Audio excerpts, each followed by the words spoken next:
जय श्री कृष्ण।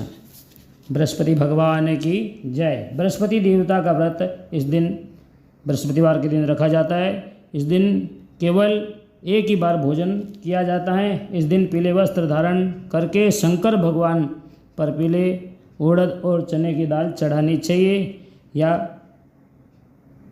बृहस्पति भगवान की तस्वीर होनी चाहिए या सत्यनारायण भगवान या विष्णु भगवान की तस्वीर होनी चाहिए। बृहस्पतिवार की कथा सुनकर भोजन करना चाहिए। इस व्रत के करने से विद्या, धन, पुत्र तथा अक्षय सुख प्राप्त होता है। उन्हें इस दिन केले के वृक्ष की सादर पूजा करनी चाहिए। जो व्रत करता हो उसे केले के वृक्ष की पूजा करनी चाहिए। बृहस्पतिवार के व्रत की कथा इस प्रकार है। एक नगर में एक साहूकार रहता था। उसके पास धन धान्य बाल गोपाल की कोई कमी नहीं थी, लेकिन साहूकार ने कंजूस थी। वह कभी किसी भिखारी को भीख नहीं देती थी। उसकी इस हरकत से सभी परेशान थे। एक बार ऐसा संयोग हुआ कि एक पहुँचे हुए सिद्ध पुरुष उस साहूकार के यहाँ भिक्षा मांगने पहुँचे। उस समय वह साहूकार ने अपना आंगन लीप रही थी। अतः सिद्ध महाराज से कहने लगी, महात्मा, इस समय तो मैं काम कर रही हूँ, मुझे अवकाश नहीं है, आप फिर दर्शन दीजिएगा। साधु बाबा दुआ देते हुए चले गए। कुछ दिनों बाद वे पुनः पधारे। उस समय साहूकार ने अपने पोते को खिला रही थी, अतः उसने भिक्षा देने में फिर असमर्थता दिखाकर साधु बाबा को फिर कभी अवकाश के समय आने को कहा। इस बार भिक्षुक का माथा ठनका। उन्हें साहूकार ने उस समय भी घर के किसी काम में अपने को व्यस्त रखने की कोशिश कर रही थी। साधु बाबा चिढ़ गए। उन्होंने साहूकार से कहा कि मैं तुम्हें कुछ उपाय बताता हूँ। यदि तुम अवकाश ही अवकाश चाहती हो तो बृहस्पति को देर से उठा करो। सारे घर में झाड़ू लगाकर कूड़ा एक और इकट्ठा करके रख दिया करो। उन दिन घर में चौका न लगाया करो। स्नान आदि करके वाले इस दिन हजामत अवश्य बनवाया करें। भोजन बनाकर चूल्हे के पीछे रख दिया करें। शाम को काफ़ी अंधेरा छा जाने के बाद दीपक बत्ती जलाया करो तथा इस दिन भूलकर भी न तो पीले वस्त्र धारण किया करो और न ही कोई पीली चीज खाया करो। साधु के चले जाने के बाद साहूकार ने वैसा ही करने लगी। धीरे धीरे बृहस्पतिवार की उपेक्षा के अशुभ परिणाम उसके घर में उजागर होने लगे। उसके एक सप्ताह बाद वही साधु बाबा भिक्षा के लिए पुनः पधारे। उस समय साहूकार ने हाथ पर हाथ धरे खाली बैठी बाबा ने भिक्षा मांगी तो वह फूट फूट कर रोती हुई कहने लगी, महात्मा, मैं आपके भिक्षा कहाँ से दूँ? अब तो घर दर्शन करने के लिए भी अन्न के दाने नहीं है। साधु बाबा बोले, माए, तेरी माया समझ में नहीं आई। पहले तो तेरे घर में सब कुछ था, मगर फिर भी तू भिक्षुक को भिख नहीं देती थी, क्योंकि उन दिनों घर के काम धंधों में तुझे फुर्सत नहीं थी और अब तो फुर्सत ही फुर्सत है, फिर भी तू दान देने में आनाकानी करती है। अब तो साहूकार ने को समझते देर न लगी कि सामने खड़े बाबा सर्वज्ञ और सिद्ध पुरुष हैं।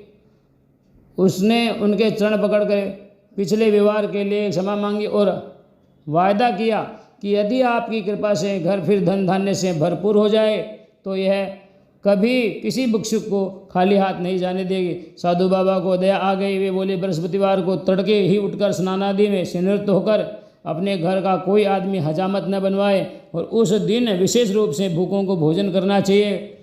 यदि तुम ऐसा करोगे तो जल्दी ही तुम्हारे दिन फिर जाएंगे और तुम्हारा घर एक बार फिर धन धान्य से भरपूर हो जाएगा। साहूकार ने वैसा ही किया।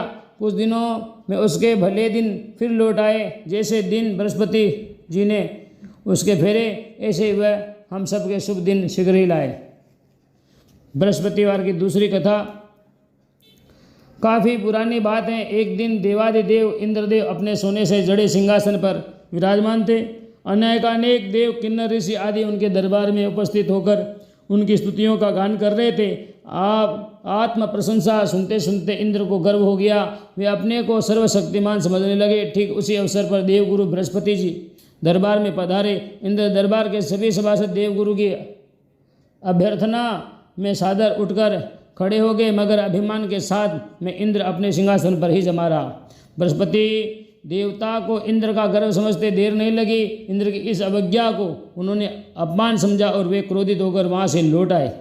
बृहस्पति देवता के लौटते ही इंद्र को अपनी गलती का एहसास हो गया। वह अपने किए गर्व पर पछताने लगा। उसने उसी क्षण गुरुदेव के चरणों में उपस्थित होकर क्षमा मांगने का निश्चय किया। बृहस्पति देव अपने तपोबल से इंद्र के इरादे को जानकर अपने लोक से दूसरे लोक को चले गए। इंद्र उनके लोक में निराश होकर लौट आया। उन दिनों इंद्र का शत्रु वृषप्रभा था।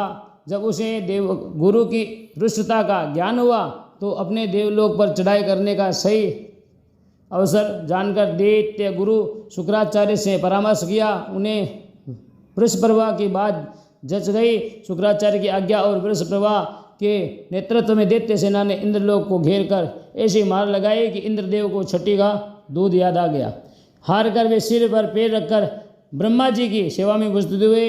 उन्होंने इंद्र को त्वष्टा के पुत्र विश्वरूपा की शरण में जाने को कहा। विश्वरूपा अपने समय का सर्वश्रेष्ठ ज्ञानी विज्ञानी ब्राह्मण था। इंद्र ने जब अनेक प्रकार से विश्वरूपा की वंदना की तो वे बड़ी कठिनाई से देवराज के पुरोहित बनने को तैयार हुए। विश्वरूपा ने पिता की आज्ञा प्राप्त कर देवराज का आचार्यत्व स्वीकार कर ऐसा यत्न किया कि देवराज को विजय प्राप्त हुई। वे पुनः आसन पर विराजमान हुए। विश्वरूपा के 3 मुख थे। प्रथम से वे सोमवल्ली लता के रस का पान करते थे, दूसरे मुख से मदिरा पीते थे और तीसरे मुख से अन्न जल ग्रहण करते थे।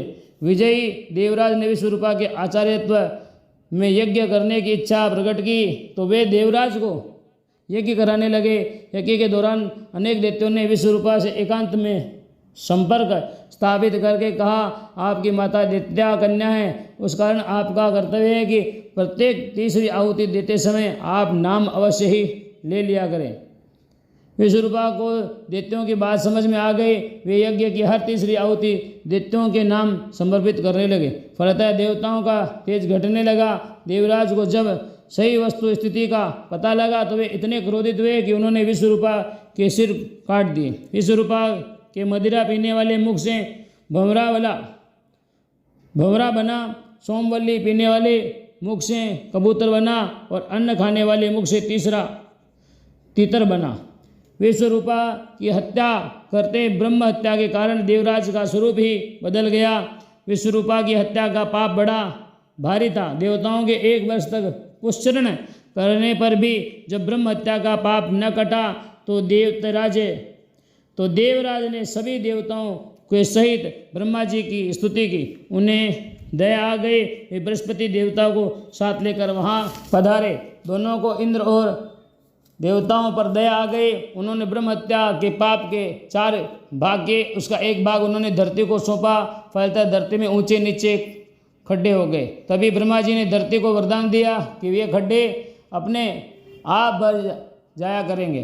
पाप का दूसरा भाग वृक्षों को सौंप दिया, जिसके कारण उनका दुख गोंद बनकर बहता रहता है। ब्रह्मा जी के वरदान के कारण केवल गूगल का गोंद पवित्र माना जाता है। पाप का तीसरा भाग यौवन प्राप्त स्त्रियों को दिया गया, जिसके कारण वे प्रत्येक मास अशुद्ध होकर प्रथम दिन चांडालिनी, दूसरे दिन ब्रह्मघातिनी, तीसरे दिन धोबिन रहकर चौथे दिन शुद्ध होती हैं। पाप का चौथा भाग जल को दिया गया, जिसके कारण उस पर फेन और शिवाल आदि आता है। इसी के साथ जल को वरदान दिया गया कि तू जिस पर पड़ जाएगा उसका भार बढ़ जाएगा। इस प्रकार बृहस्पति जी इंद्र से संतुष्ट हुए और उनकी तथा ब्रह्मा जी की कृपा से इंद्र के जैसे पाप ताप कटे, वैसे ही बृहस्पति देवता हम सब पर कृपा करें। बोले बृहस्पति भगवान की जय।